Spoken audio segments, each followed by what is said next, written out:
one more thing I wanted to touch on before we sort of move towards closing it.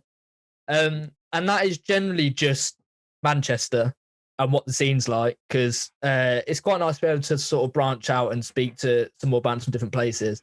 And I think we sort of see Manchester as one of the hubs of like up and coming bands.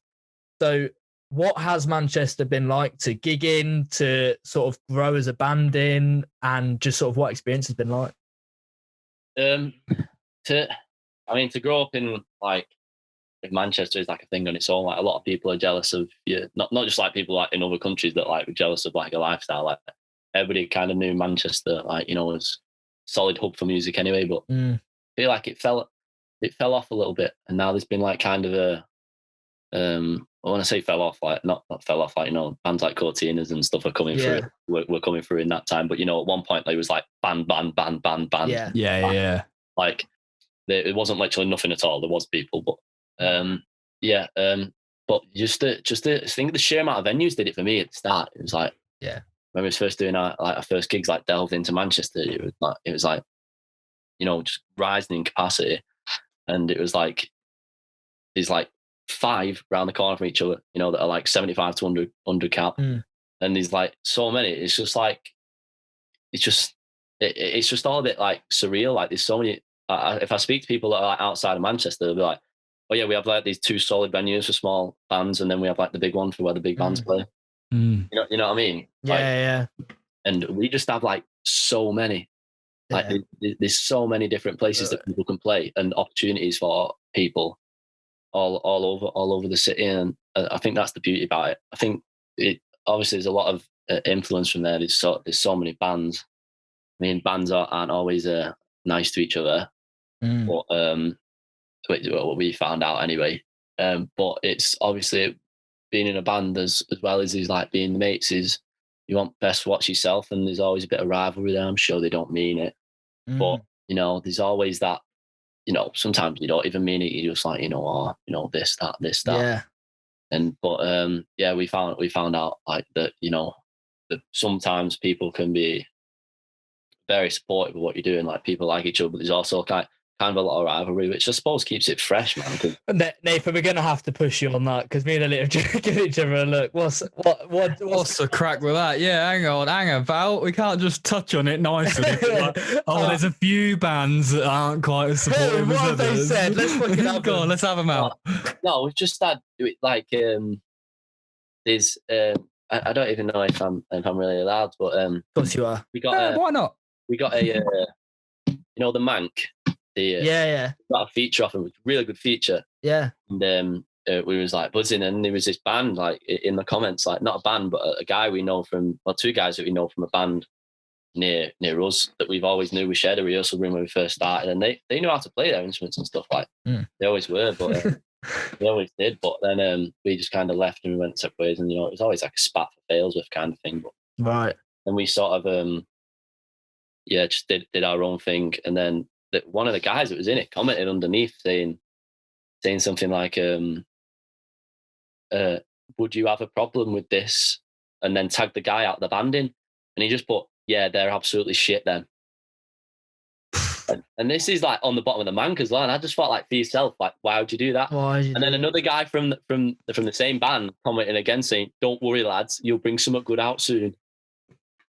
Mate, it's just. And I was a bit like, what the fuck? Like, what is the point? Jealousy, though, innit? That's all it is. Gotcha. You never know. I won't out them, but they'll know who it is. So. Yeah, exactly. I like that. Yeah, that's sick. What's the dream Manchester venue? That's one more question I've got. Obviously, apart from maybe, I'm gonna set like maybe kind of realistic, maybe to me, kind of not realistic to you, but I'd say like the Ritz for me, a headline at the Ritz like a Friday night. There's nothing better than it. I hate Albert Hall. Like I've hurt myself so many times at a gig in Albert Hall. Really? I remember I've seen Sundara Karma there when I was like 16. At a Dot to Dot festival, and you know, like the crowd just kind of keeps pushing forward and moving. Yeah. I did that, and they either always overfill it or underfill it. Yeah. And I just like, you know, like normally you just like when you move back, you just kind of lean on someone because someone's over there. Yeah. And I just went flying, just cracked my coccyx off the floor. Oh. I was stood there. I was like, But I had to get up because people were just going to trample on me. So I'm there, you know, I've been like shot in the leg or something. I'm like, help me. I know how to sit at the side, but the Ritz, it's just always been like mint. I've seen a lot of bands there. Like what stands out to me though is that Liam Gallagher comeback gig. Yeah, we were talking about this before. I got tickets to that one, and it was unreal. Insane. Something special, wasn't it?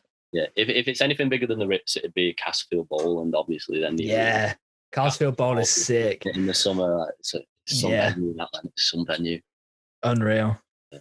Class. I like that. Cool. Well, that was my Manchester questions done. So no, is there anywhere down south you want to play? As in places or venues? Either. Oh, we'd play anywhere, man. We'd play anywhere. We have a headline planned in London when we can finally announce nice. it.